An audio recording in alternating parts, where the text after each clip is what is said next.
Welcome to the Transparent FX Academy. In this video, I'll speak about USDJPY. And as usual, to keep the video as educational as possible, first, I'll cover the technical aspect for this market. Then we will be moving to the order flow by looking at the commitment of traders, so the COT data, which is essentially what the big players in the market are doing and how they're moving and shifting their orders, which is what you see right here. By the end of the video, by using a combination of these two different types of analysis, we will try to understand where we have the highest probabilities for the next potential move here for this pair. So this is definitely a video you do not want to miss. So without further ado, let's jump straight into it.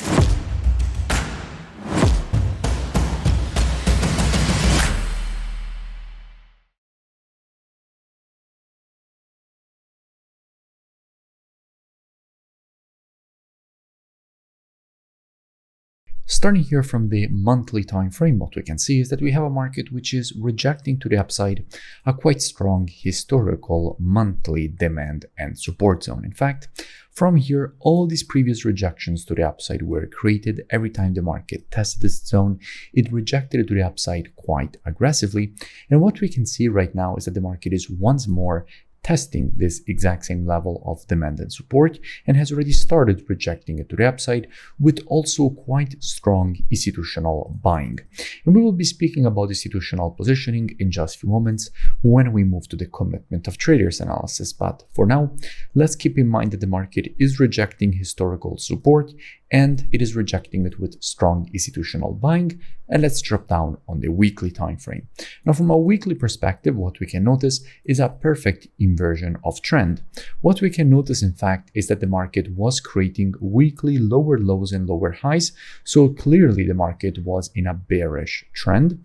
And then what we had was the creation of this triple bottom around that demand and support zone that we have just identified. And now the market has shifted to the creation of potentially higher highs and higher lows. This could be a higher low. The next logical step would be to see yet another higher high. We have already seen one higher high here. So that is the perfect inversion of trend from a textbook perspective, from a weekly bearish market, so weekly lower lows and lower highs, to weekly higher highs and higher lows, with the triple bottom being the inversion pattern. So here on the weekly, the situation is quite clear. Now, if we have to identify this structure here from a weekly standpoint, we can easily identify it being at this level. This was the previous zone of weekly support from which this push to the upside was created, which then the market broke to the downside. And at that point, that previous support became resistance here and again here. Now, the market has broken back above the zone. So this previous resistance is now once more turned to support. And there's a good probability of seeing a potential rejection to the upside away from this level. We can also notice that since we have an impulse and a correction, if we want to measure this correction, we have to take our Fibonacci from the low to the high of the impulse leg. And this shows us how we have the 50% retracement lining up perfectly with this previous structure level that we have just identified. And this creates confluence of support and demand inside of this area. And when there is confluence of support and demand, there is an increased probability of seeing institutional buying. And we will be speaking about institutional buying in just a few moments again when we move to the commitment of traders analysis. For now, let's drop down on the daily time frame and see what we have.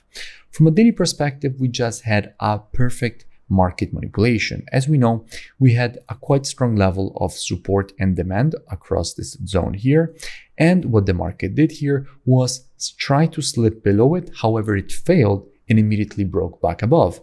Now, this first of all stopped out a lot of people that were buying the bottom of this range, because as we know, many people will buy the bottom of ranges, especially when there's such strong support, and they will have their stop losses below the level. And the market went and hunted all those stop losses before then going higher. And what it also did is trap a lot of retail traders in shorts, because when the market breaks below that zone, a lot of people start selling without waiting for a daily close below the area. And then the market reverses and actually closes inside of the range, therefore respecting this area as support.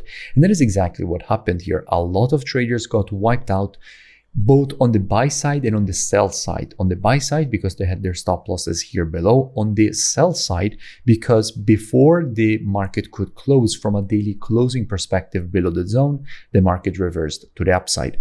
That is why it is always important to wait for a daily close below a structured zone before confirming it broken as previous support.